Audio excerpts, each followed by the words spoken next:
Yo, what's up, everybody? It's your man, Mr. Tim Swain. Hey, thanks for tuning in to another episode of the TNT Journey to Africa. On this episode, I got a very special guest, a great brother that's going to be talking about his experiences in the motherland. Took the time to get some great insights, some great information, and some great stories from him.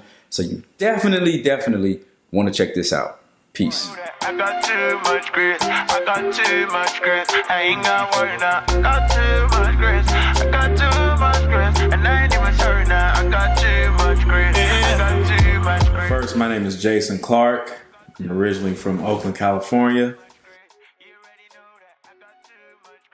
My first year in Africa was in 2017 in October.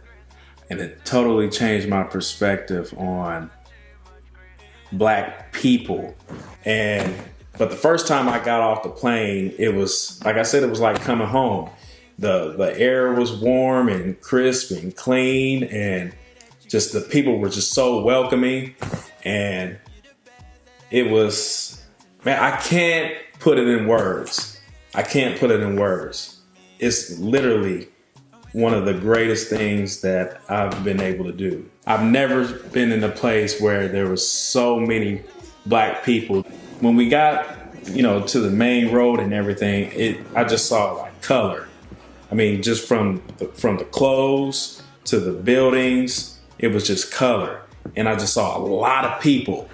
Man, it just felt like any other place, and for me in the inner city, but it was just more productive. And it just felt better. I didn't feel any negative feelings. It was, everybody was just going, just living their lives. Man, that jollof rice, that fresh chicken, man, it gets no better than that. But seriously, everything was perfect. It was, I wish I could have that feeling again. Just stepping off the plane, just seeing the red dirt, just seeing all the people, and it's just, well, it's like going home. It's like, it's going somewhere I've never been before, that I've been before. Something like that.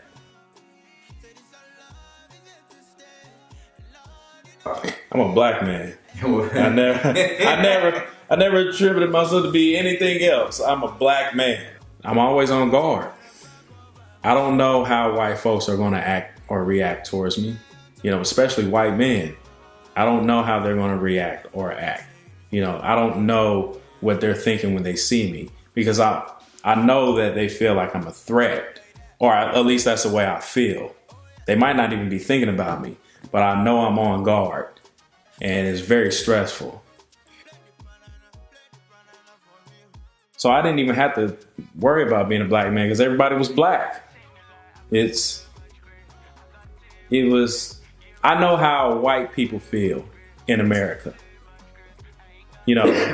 When everybody else looks like you or, can relate to you, that's how I felt in Ghana. I feel like I don't have to worry about, the police stopping me, or, there isn't any racial tension. I didn't feel any. That's a sweet feeling. It's freedom to the greatest extent, that you don't have to worry about how you speak in this certain situation. I can just be me. There's no words that can explain how I felt to just have that sense of freedom, that I don't have to just worry about the stuff I had to worry about here in America.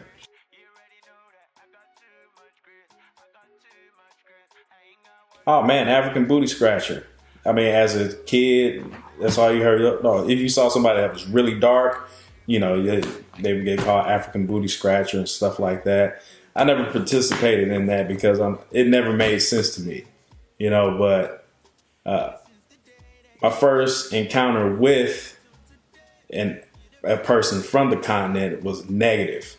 I was working at Walgreens, and this guy, he was from, I think he was from the Ivory Coast. And he said, hey, I need my photos. And then he said, I'll never forget this. He said, you're not a real Black man, because he got mad at me. I was hurt because growing up, being picked on because you're light skinned, just brought those feelings up. You have the thing where light-skinned people talk about dark-skinned people, but it's also vice versa.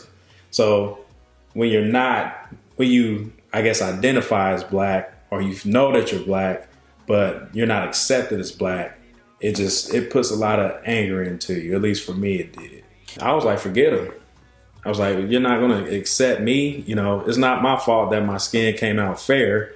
Who knows what happened to make my skin like this? So the disconnect was there between Africans and African Americans that I felt. It was quite terrible. I was like, I really want to bring my family here. Like, there's no reason for us to be here. Like, I can't, like, my family has to feel what I felt. That sense of freedom that black people have always longed for. Because we're not going to get it here. I mean, and that's just the truth. It's not going to happen. They have to feel that feeling. My children do. Now, my wife, we're pushing her to go, with Annie Dasso. So that's going to happen. She just has to see that strength, man. I mean, just the women walking around with a baby on her back and like stuff on her head. I mean, just strolling, it's just something about that. And just seeing how noble those women are. This is a different type of strength. She has to feel this because she can see how, with her love for, African dance and how she teaches, she'll be able to take what she gets over there, whatever that is, and bring it over here for, our daughters, our children that we're around all the time. Oh, getting back to America. Oh man, that was, I was hot. It's like going into war because, I've never been in war, but you have to be on guard every time, when you're in a war zone. There's never a point where you can slack off. You always have to be on guard. That's the way it felt like coming back here because I'm coming to this BS and, Trump was doing his thing and it was just like, it was literally going to war. Man, you have a certain sense of empowerment coming back because you know what you're connected to. So I know that I'm connected to something far greater than me, a strong race of people, a resilient race of people. And there's nothing that they can tell me now. I can walk around in America more with my chest out and my head up. And there's nothing they can say to me that can make me feel bad about being a black man. Number one, I learned about community. All the kids call the other adults auntie, uncle.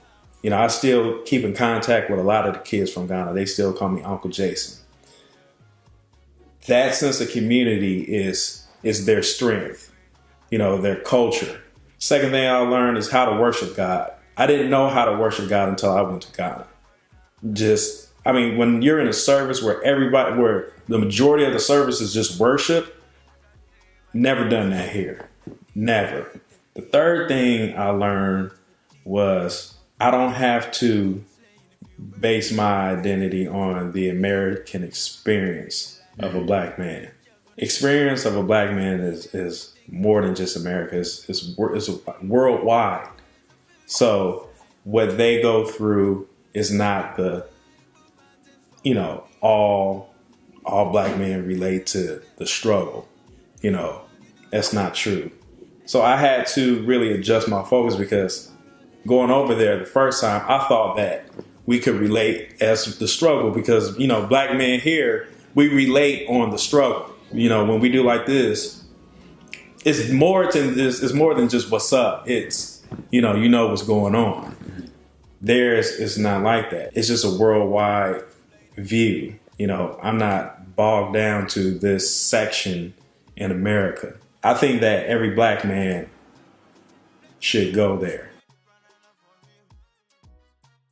I had a real funny story because unless you've been over there, you don't know like this, their slang and how they relax and everything. But when we were getting on a plane to fly to Ghana from Brussels, there was this guy who was sitting in my seat. So he was African. Well, I don't know where he was from. I'm not going to say he was African, but he was sitting in my seat, and I go to him and I say, "Hey man, I'm supposed to have this seat right here. Here's my ticket." Then he gets his ticket out and he said, "What?" And he looks at the number on the seat, and he like looks at me and he says, like that, and I'm like, and I was taken back because I'm like, what is this? What does this mean? Is this disrespect? Because where we come from, like you can't just accept anything like that. I mean, he was like, man, I was like, all I could do was laugh, man. I was like, you gotta be kidding me. And, everybody that I was with, they were laughing too. But man, that was funny. That was like the funniest thing that happened.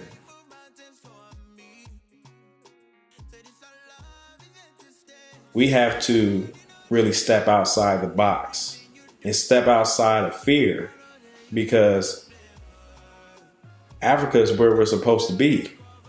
I mean, we were never supposed to be here. I mean, that's just the truth. I would like to think that it would broaden their view of the world, that it would inspire them to take care of their families and, in the community, and just be the leaders that we're supposed to be. Embrace whatever God has placed in you to do that. That's what I'm hoping that, a trip to Ghana or Togo or Benin would do. We just have to really think outside the box and step over fear and just embrace what's out there.